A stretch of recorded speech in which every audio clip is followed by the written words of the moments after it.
Okay, so yeah, cover and concealment of the Sky Dreadnoughts utilizing the weather control program.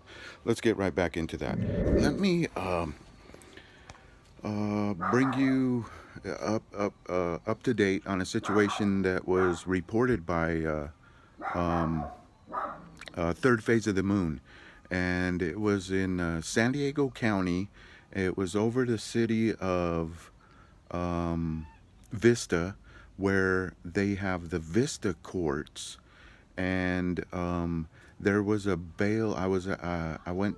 It was like late night, and there's this. I was at the a bail office, uh, uh, doing some business with them, and it was in the evening, and he seen my business card, and uh, we started talking about UFOs, and then I said, "Yeah, did you see that video from third phase of the moon? They showed a big triangular craft, and that craft they reported on it earlier as well. It's just that it had the it wasn't cloaking paint. That one had or that vehicle, which is larger than most of the other little triangular craft we've seen. Uh, that vehicle was using holographic imaging for a disguise. You know, it's like cover and concealment, but it's holographic. But it was still noted, and the third phase of the moon reported on it really well, and I just been like wanting to put more of this information out because I noticed prior to all this, even on a date that I had a hearing, there was lines in the sky that could be debated whether it was sky dreadnoughts, and there were several of them. It wasn't just a lone streak in the sky, and it wasn't really a chemtrail. It was a line in the sky, but it was white in color, and it had a definite shape, and it sure did look like sky dreadnought with possible cloaking paint that was refracting in a way to almost resemble a cloud, but or the color of a cloud, but not the shape. So the dreadnought kept its cigar shape, but uh, it and it just was hovering out there like that. So I just wanted to connect a few dots because it was Gary McKinnon uh, who hacked the NASA Jet Propulsion Building 8, where they uh, paint over and mask satellite imaging. And from then, when his case became public and the government was trying to charge him for, it went from like 60 or 90 days to 60 years. They didn't want that info out. But what happened was in the Navy, he hacked the NASA, Army, Navy, Air Force, and the Marines. But he found something very interesting in the Navy, where he found a list that was titled extraterrestrial officers, and that list was a crew for an operation. And then he also found a list of ships such as that were called USS, and then he didn't release the names, but it would be like the USS John McCain or the USS Carey, John Carey, or the USS Mike Gravel, or something like that, dealing with our, like a USS Ronald Reagan. But that ship is actually a water ship, and it's not part of the extraterrestrial forces or uh, vehicles that we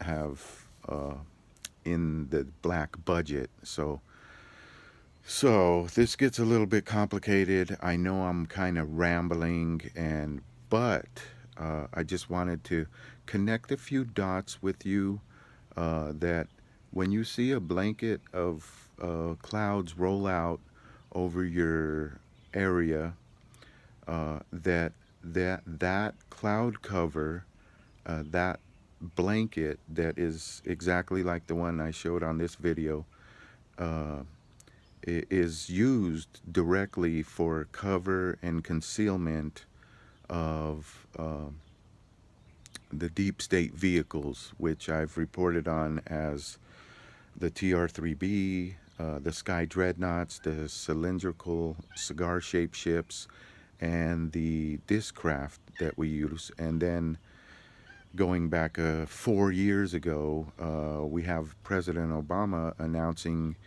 the development of Iron Man. But we know that Iron Man and the use of the electromagnetic force goes way back to the Foo Fighters in World War II. So, a lot of heavy info. There's a reason. There's other people out there, and I don't want to butcher their names, but there's a gentleman from San Diego, and he was on a committee, or retired. I think his name's Alexandro. I'm not sure, because there are two of them, and they kind of, I'm kind of confused, because one is like a FBI retired, and the other is like he was contracted with the Bigelow effort, where they was um, like investigating the sightings. It had nothing to do with MUFON, but more of a government program where they just put out like $33 million, and the Bigelow Aerospace won that award.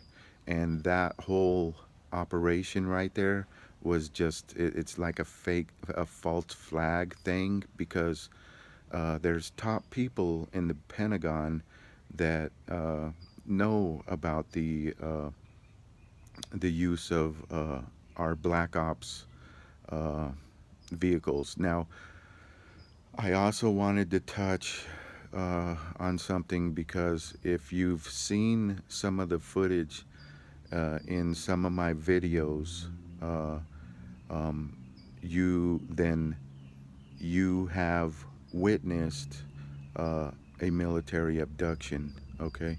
And then I wanted to also state that in military abductions, that this comes from a Kerry Cassidy video with Aaron McCollum, where he stated that, yeah, he was in a TR-3B, and that's what they use to for these black operations. So when you add up all this information, uh, you can see that the deep state is um, is in kind of like direct contact, or the manipulation of the district attorney's office, because in like Riverside County, or San Diego County, uh, at these courthouses, the district attorney's office is the only one with special access, or access to the special access programs, which gives you detailed information about GPS or access to conversations you may have um, uh, with your phone in your presence, or so, the big brother and the constant surveillance state that we're under uh, uh, it is it's kind of a threat to our Constitution, and there are actors who are manipulating the situations so that uh, they can actually try and amend the Constitution, and these people are powerful people, and they they are what you could say a government of their own, due to the fact that they have more money than um, hundreds and hundreds of countries that uh, that are out there right now. So, like one individual, like let's say George Soros, let's say Rockefeller, let's say um, Rothschilds, that these individuals have the ability, they have the technical expertise, and they have the historical knowledge of discraft, and they probably have their own discraft, and that's where the military black ops side still needs, like the Bigelow industry, to investigate further sightings along with MUFON. And this is where the gentleman from San Diego, I'm not going to say his name because I just not, it's not coming to my mind real quick. I've been watching two guys, him and that other guy from the FBI. But this guy that was from the, like, head with the Bigelow industry, he has been very cautious in what he says, and he is very uh, protective of information that he should be protective of, because it's national security issues, and there's black op prisons that don't have a name or a location. They pop up here, there, and everywhere, and they're the last place you want to be, because there's no records, and these guys will eliminate you. You will be erased. So anyway, let's continue, because I got like another minute, and I just wanted to state that there's a reason that the word alien is not being used, because alien refers to an a creature or humanoid type figure from outer space, and or another dimension, which gets into interdimensional, and that is mis and disinfo. The recordings that have been released of humanoids, and that look like they come from outer space, may just be part of the government breeding programs. So yes, the government has breeding programs. Ellis Island, all this is deep black. I'm going to get more into this, but I'm running out of time, and I hope that I've connected a few dots for you, and I hope I'm steering you in the right direction. I understand the criticism, and I'm not worried about it.